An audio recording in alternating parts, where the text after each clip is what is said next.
آج کل ایک نیا طریقہ کار شروع ہوا ہے۔ مولا علی شیر خدا کی فضائل کو گھٹانے کے لیے کچھ نازبیوں نے، کچھ خارجیوں نے یہ وتیرہ اختیار کر لیا ہے کہ وہ یہ بیان کرتے ہیں، یہ شور کرتے ہیں کہ مولا علی کعبے میں پیدا نہیں ہوئے۔ اس کے تو دلائل آپ کو مل جائیں گے، کعبے میں پیدا ہوئے نہ ہوئے۔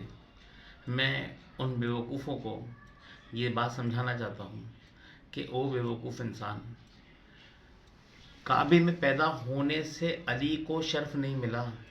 کعبے میں پیدا ہونے سے علی کو شرف نہیں ملا، کعبے میں پیدا ہونے سے کعبے کو شرف ملا کہ علی جیسا اس میں پیدا ہو گیا۔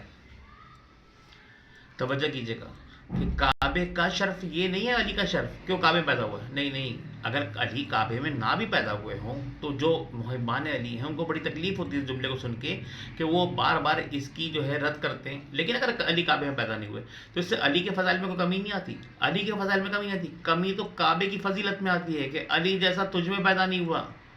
کعبے کی فضیلت میں کمی کہ علی تجھ میں پیدا نہیں ہوا، اور اگر علی کعبے میں پیدا ہوتے ہیں تو یہ کعبے کا افضلیت ہونا اور افضل ہونا، اس کا شرف بلند ہونا کی دلیل ہے۔ آپ بھی سوچیں گے، میں حیران ہوں گے کہ میں یہ کیا بات کر رہا ہوں، کیسے یہ بات کہہ رہا ہوں، کیا دلیل ہے میری؟ ذرا میں دلیل سنا دیتا ہوں آپ کو۔ اس کی دلیل جو ہے معراج کی شب ہے۔ جب نبی کریم صلی اللہ علیہ وسلم معراج کی شب پہنچے نا آسمانوں پر، تو آقا علیہ السلام جب آسمان پر گئے تو آپ نے اللہ نے کہا کہ پیارے حبیب آپ میرے عرش پر جلوہ افروز ہو جائیں، عرش پر آ جائیں۔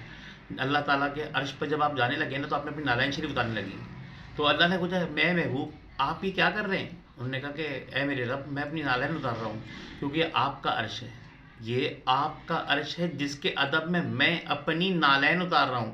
اللہ نے کہا پیارے محبوب آپ اسے نہ اتاریے۔ انہوں نے کہا کہ میں کیوں نہ اتاروں؟ جب آپ نے موسیٰ کو طور پہ بلایا تو اس سے کہا تھا اپنی نالین کو، اپنی چپلوں کو اتار کر آنا۔ موسیٰ کو ننگے پاؤں طور پہ بلایا تھا، تو طور سے تو 1000 لاکھ گنا افضل ہے آپ کی عرش عظیم، اور میں اس عرش عظیم پر میں پاؤں رکھ رہا ہوں، اس عرش پر میں پاؤں رکھ رہا ہوں، تو میں پھر کیسے نالین شریف کے ساتھ آ سکتا ہوں؟ تو اب اللہ کا جواب سنیں، کہہ رہے محبوب وہ موسیٰ تھے، پیارے محبوب وہ موسیٰ تھے، ہم نے انہیں بلایا تھا، نہیں وہ خود آئے تھے ہم سے ملنے کے لیے، وہ خود آئے تھے ملنے کے لیے۔ اور یہاں آپ محبوب ہیں، وہ کلیم ہے اور آپ حبیب ہیں، آپ کو ہم نے بلایا ہے۔ اور پھر دوسری بات یہ کہ حبیب آپ اپنی نالین شریف کو پہن کر اس عرش پر اس لیے بھی آ جائیے کہ میں عالمین کا رب العالمین یہ کہہ رہا ہے کہ میں یہ چاہتا ہوں کہ آپ کے نالین کی گرد سے میرے عرش کو شرف نصیب ہو۔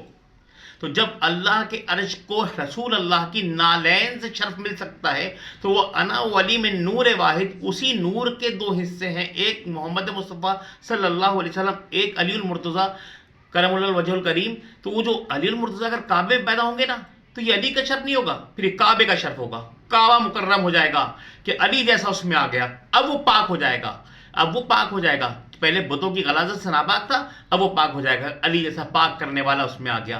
اللہ تعالیٰ ہمیں علی کا عشق نصیب فرما دے۔